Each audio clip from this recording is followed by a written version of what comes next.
Rising to power, tales of ambition and triumph.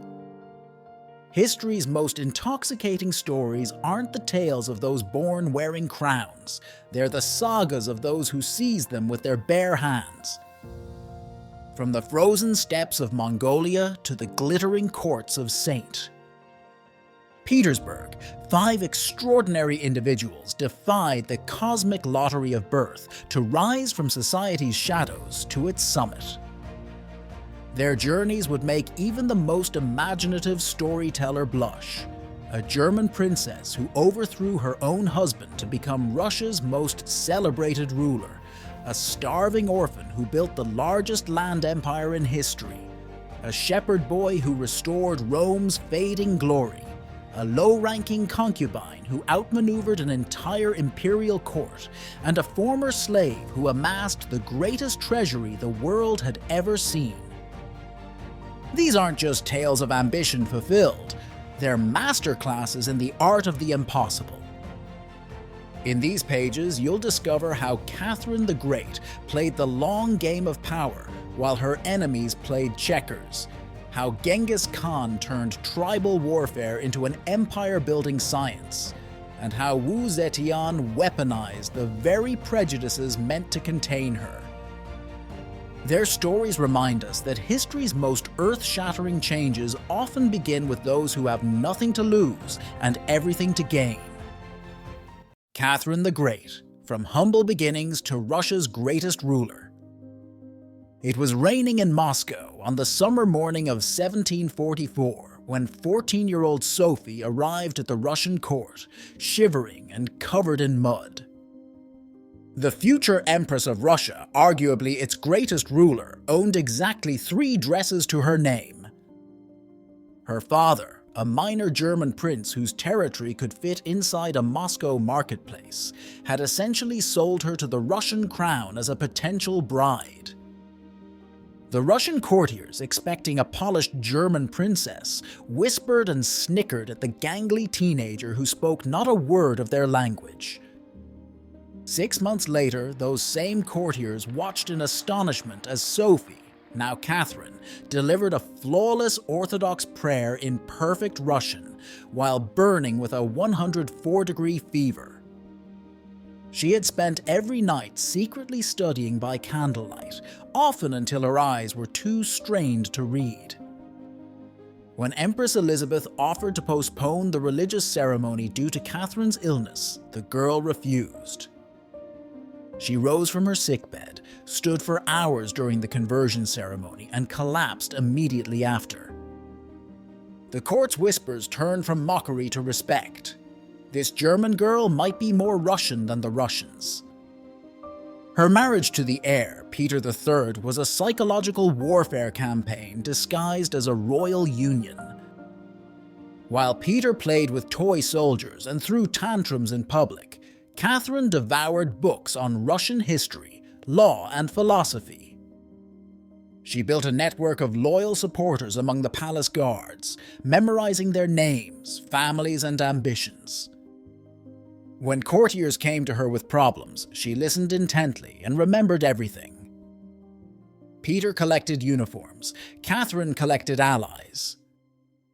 The coup that brought her to power in 1762 was a masterpiece of political choreography. Peter had alienated nearly everyone, the church, the military, and the nobles. Catherine struck when he was away from the capital, rallying the troops with a combination of charisma, promised reforms, and strategically placed gold coins. She rode through St. Petersburg in a guard's uniform, sword drawn, her blonde hair flowing in the wind, a vision of leadership that Peter could never match. Within days, she controlled Russia. Peter died shortly after in mysterious circumstances, and Catherine's 34-year reign began. She transformed Russia from a backward state into a European superpower through a combination of military might, cultural revolution, and sheer force of personality.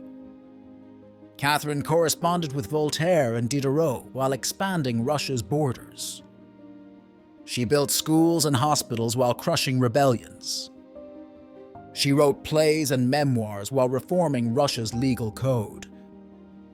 The same woman who arrived with 3 dresses would die, leaving Russia with new ports, new territories, new universities, and a new place on the world stage. But perhaps Catherine's greatest triumph was the one that couldn't be measured in territories or treaties. She had rewritten the rules of power itself. The German princess, who was once mocked for her poverty, had transformed herself so completely that Russians would later call her Catherine the Great, and mean it. From her first rainy morning in Moscow to her last day on the throne, she proved that true power comes not from birth, but from an unshakable belief in one's own destiny. Genghis Khan, from boy to world conqueror. The Mongol steppes showed no mercy to 9-year-old Temujin when his father was murdered by rival tribesmen. His own clan abandoned him, his family's 40 horses were stolen, and his father's followers fled into the grasslands, leaving the boy and his mother to survive on rats, roots, and marmots. At night, the family huddled in the ruins of their gyre, listening to wolves howl. His mother's words cut through the darkness. "You are now the man of this family." The future world conqueror's first battle would be against starvation. By 13, Temujin had already killed his half-brother over a stolen fish, survived being enslaved in a wooden collar, and escaped death by drowning in an icy river. The steppes were his brutal teacher, and he learned its lessons well. Trust few, remember everything, and strike without warning. When he tracked down the men who stole his wife Berta, he didn't just defeat them, he absorbed their entire tribe into his own, turning enemies into loyal followers. It was his first taste of empire building. What separated Temujin from other tribal leaders was his radical reimagining of power. In a world where blood ties were everything, he promoted based on loyalty and skill. A former slave could become a general, a shepherd could command armies. His enemies fought as tribes, he built a professional army. They raided for plunder, he conquered for empire. While other leaders hoarded their knowledge, Temujin stole the best ideas from every culture he encountered. Chinese siege weapons, Persian administrative systems, Turkic cavalry tactics. By the time he united the Mongol tribes and took the title Genghis Khan at age 40, he had transformed warfare itself. His armies moved faster, shot farther, and coordinated better than any force in history. He didn't just win battles, he shattered the very notion of what was possible in warfare. A messenger could ride from Korea to Poland without leaving Mongol-controlled territory. His empire connected east and west, spreading everything from gunpowder to paper money, from noodles to diplomatic immunity.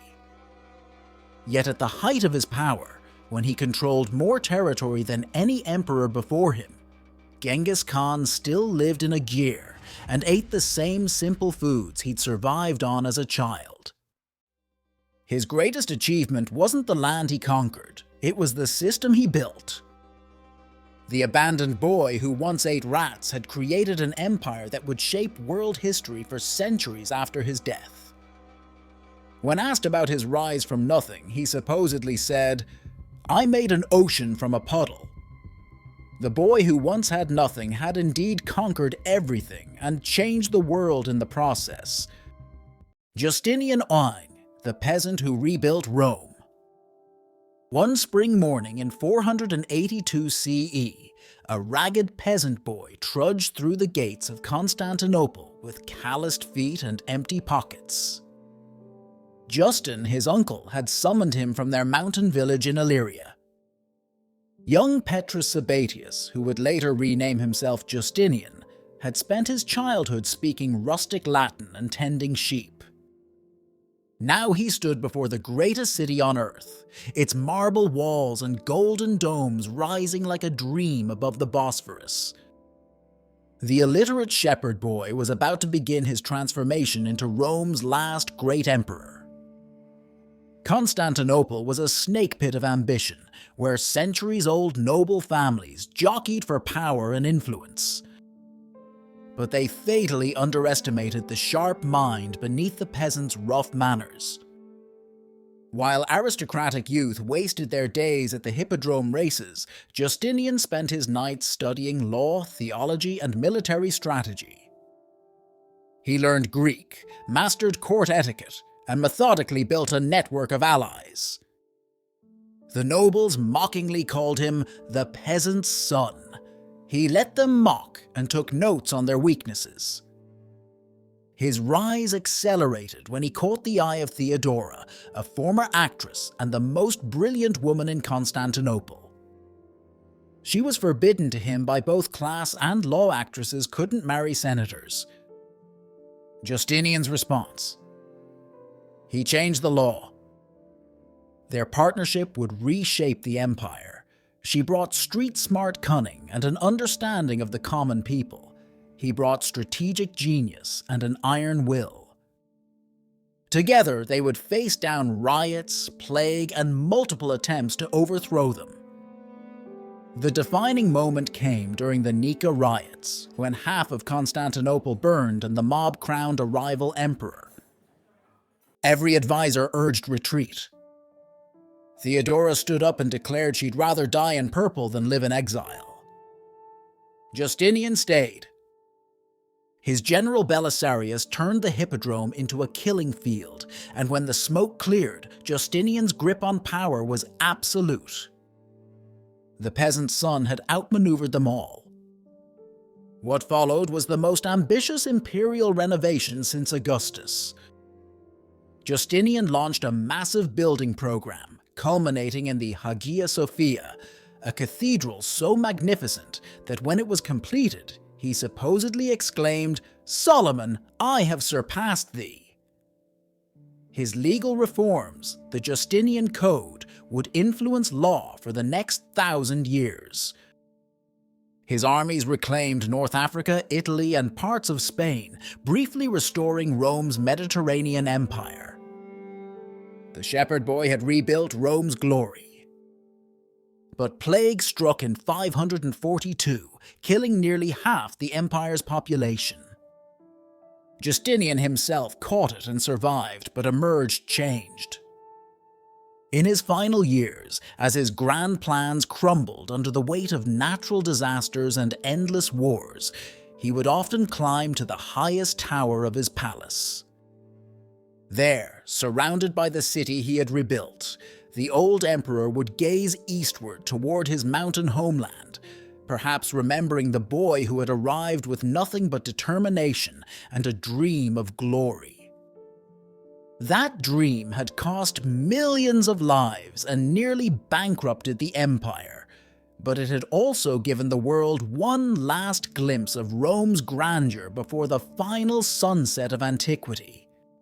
Wu Zetian, from concubine to emperor. At age 14, Wu Zhao entered the Tang Emperor's palace as a fifth-rank concubine, a position so low she was essentially a maid who occasionally warmed the emperor's bed. The daughters of noble families sneered at her common background and provincial manners. But while they focused on their makeup and gossip, Wu spent her days studying the forbidden arts of statecraft, memorizing court protocols, and learning to write poetry so elegant it would make hardened generals weep. For 13 years, she disappeared. The court assumed she had retired to a monastery after Emperor Taizong's death, as was custom for royal concubines. Instead, she was plotting. Wu had caught the eye of the new Emperor Gaozong during her first stint in the palace.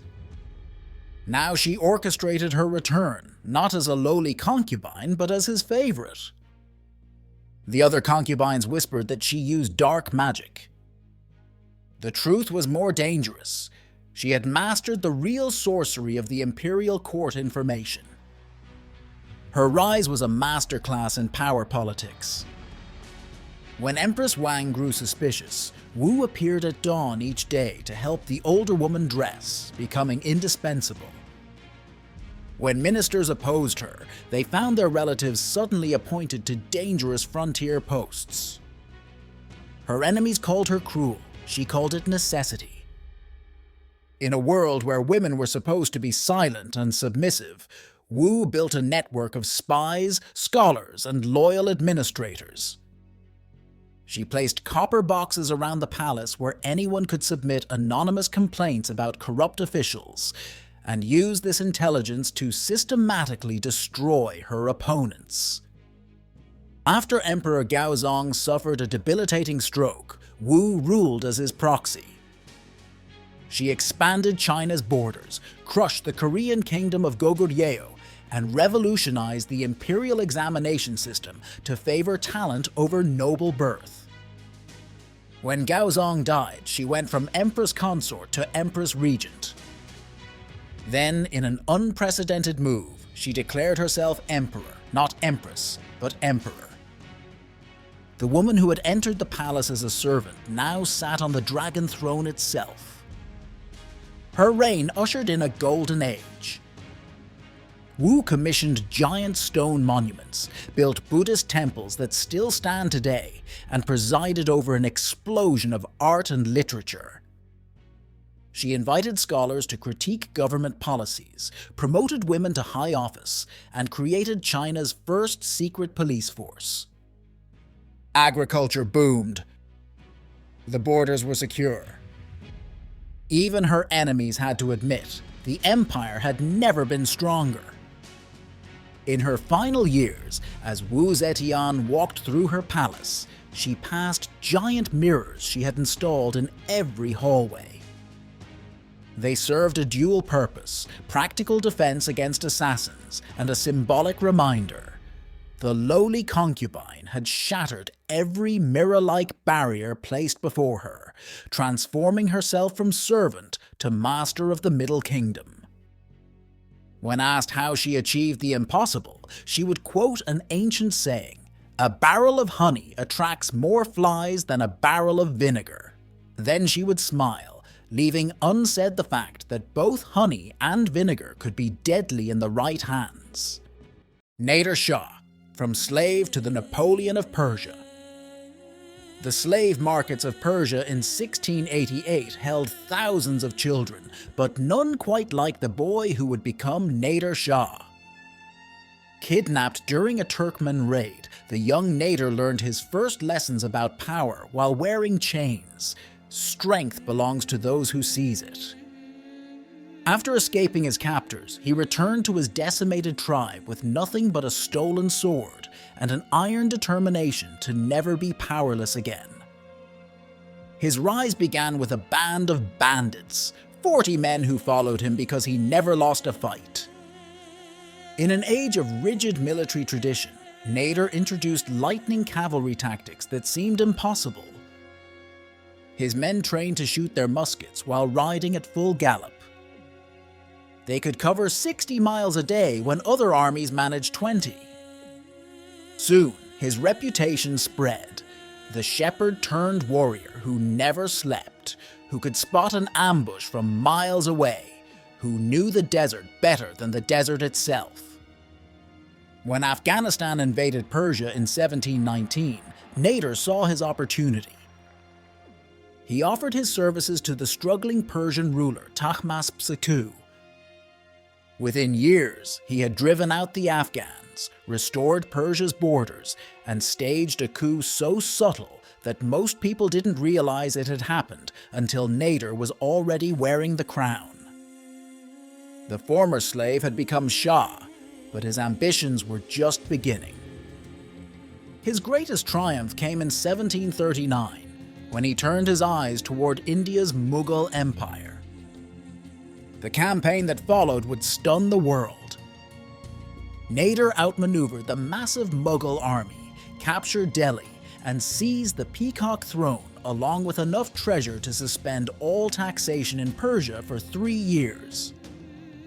The haul included the Koh-i-Noor and Darya-ye-Noor diamonds, still among the most valuable gems on earth. When he returned to Persia, his caravan of plunder stretched for miles. 700 elephants, 4,000 camels, and thousands of mules carrying gold and precious stones.